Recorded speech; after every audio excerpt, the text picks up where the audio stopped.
So you've just finished creating the podcast of your dreams. It's beautiful and it's going to help so many people. You know that many podcasters use Instagram or TikTok. Oh my goodness. Instagram or TikTok to market their podcast. But those are kind of overwhelming for you and you want to market your podcast in a way that is sustainable. I completely understand where you're coming from. And so I've decided to dedicate this entire month of the Friendly Podcast Guide to helping you market your podcast in a way that doesn't feel overwhelming and works really well.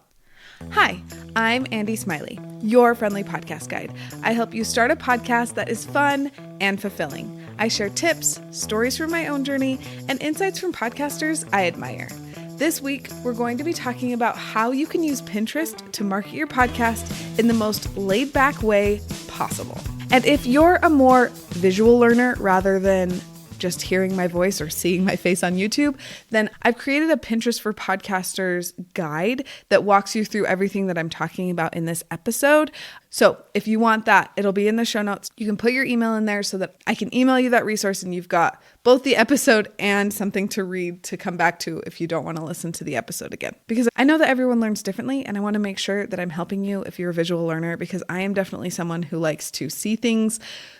Well, truly, I'm someone who likes to listen to the episode and then have something to refer back to without having to go back and listen to the episode. So if you're like me, I created a guide just for you. And just as a reminder, if you only have the capacity to implement one thing, at the end of the episode, I'll tell you what that one thing should be, so you don't feel overwhelmed trying to figure out where to start. So as we start this episode, I want to explain to you why Pinterest is really great for podcasters. First of all, it is one of the largest search engines on the internet. So we might as well take advantage and put our content there so that all of the amazing people that are using Pinterest can find your podcast. Another thing that's really great is it's a place where people go to take action instead of just being entertained. I know from personal experience that most of the time I go to Instagram to be entertained, not really to do something. While when I go to Pinterest, it's usually to figure out how to do something with my podcast or figure out what I should make for dinner or figure out a craft to do with my children.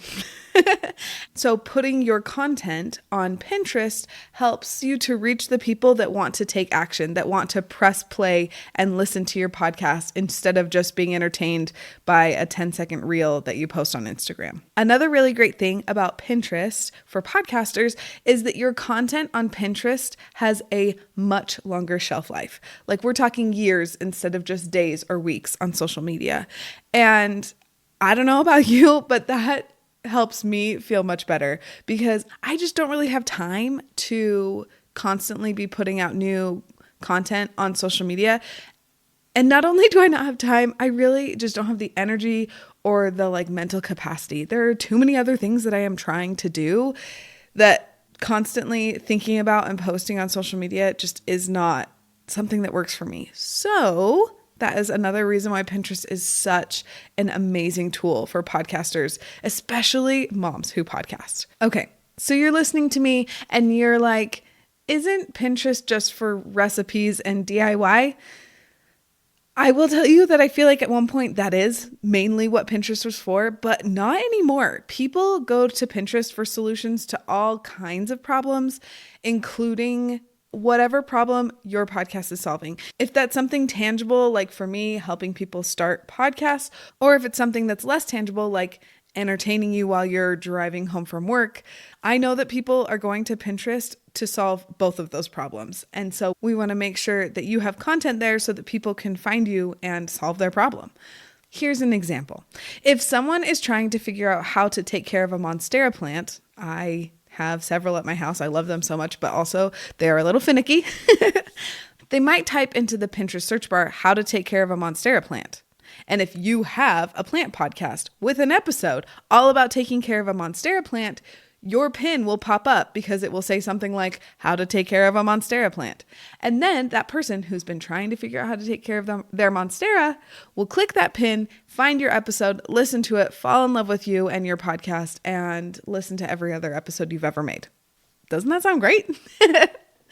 Okay, before I get into the nitty-gritty of how to use Pinterest as a podcaster, I want to take a quick second to talk about my podcast Jumpstart sessions. So you've been thinking about starting a podcast, but every time you think about actually starting, questions pop up. What mic do I need? How do I get my show on Apple Podcasts? What if I start and then get overwhelmed? I get it. Podcasting can feel really overwhelming, but that's exactly why I do free 30-minute podcast Jumpstart sessions. It's just you and me on a call, chatting through your questions and figuring out what's actually holding you back. By the end, you'll know exactly what to do next. Plus, I'll send you my favorite mic recommendations, the best podcast hosting platforms, and the next 2 steps to get your show started. I only do a few of these calls each month, so grab yours before they're gone. Go to the link in the show notes to book your free podcast Jumpstart session. Let's make this podcast happen. Okay, now we're going to talk about how to use Pinterest as a podcaster. And this can work if you have a website or if you don't have a website. Either way, we can make it work for you. So first, if you do have a website, then the first step for you is to turn your podcast episodes into blog posts. But if you don't have a website, if you don't have a website, you can use the URL connected to your episode on a podcast player as the link for your pin. I am very partial to the Pocket Cast internet player, but any of them will do. I'll put a link to the Pocket Cast one in the show notes, though. It's really easy to use, and honestly, it's just my favorite. So I'll put it there, but you can use any of them. Spotify, Apple Podcasts, all of those URLs will work for you and your pins. And just so you know, this does not have to happen when you are releasing episodes. This can happen in between seasons. That is what I do. That is the only way that I'm able to do it right now. I used to try and make the Pinterest pin and upload it and do all of those things while I was also releasing episodes. And that was one of the many reasons that I ended up burning out last year. So instead, now I've switched, and that's one of the main things that I do between seasons is create blog posts for each episode and then create pins for each of those posts to put on Pinterest. Now that you have either created a blog post or grabbed the URL from a internet podcast player, you can create a Pinterest pin for each episode. Or honestly, if you are up for it, create more than one pin for each episode because it just gives you more chances to be found by people that are using Pinterest. And if creating a pin feels overwhelming to you, I am in that same boat. I hear you and I feel you. One thing that I do to make it so much easier is I love using Canva to create Pinterest pins. They have a bunch of different templates that make it super easy to create Pinterest pins.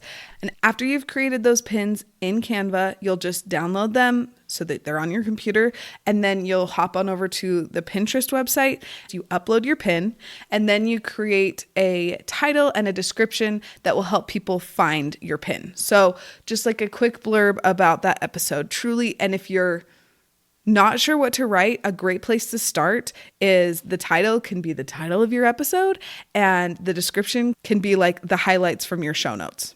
Like, it really doesn't have to be that hard, especially as you're starting and just kind of trying to figure it all out. That's a great place to start. If you're ready to take it one step further, one thing to consider when you are coming up with your title and description is to think about what words your ideal listener will be typing into the Pinterest search bar.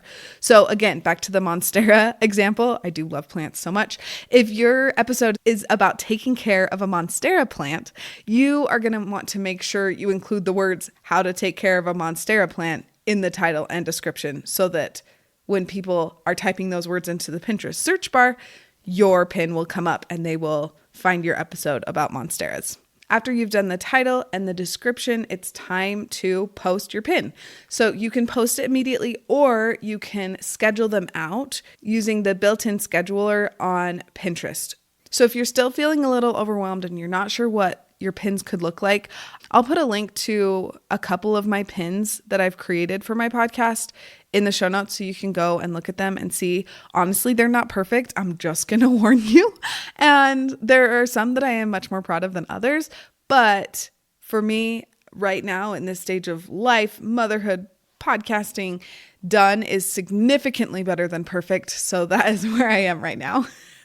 So Pinterest isn't going to magically send you 100 new downloads tomorrow, but that's not really the goal with Pinterest. What makes Pinterest so powerful is that it keeps working long after you've posted that pin. It's like planting seeds that keep growing behind the scenes without you really having to do much of anything. One of my pins from an episode I released last fall has more than 3,000 views, which is so fun because most of my social media does not get that many views. And along with those views, I've had several new listeners tell me that that exact episode is how they found my podcast. So even though I created that pin months ago, it's still helping new people discover my show. And that's what I love about Pinterest. It's sustainable and it works long term. As I'm wrapping up this episode, here's the one thing you should implement in your podcast if you're feeling overwhelmed and not sure where to start. And that is, don't let making content for Pinterest be the thing that burns you out. It is honestly too much for me to try and do that when I'm putting out weekly episodes during my season. So right now, I have not created a Pinterest pin for this episode.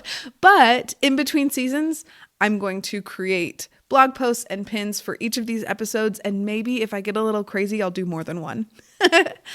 And doing it in between seasons has worked really well for me. And I still get the benefits of having pins on Pinterest, even if it's a little bit later than the episode's coming out.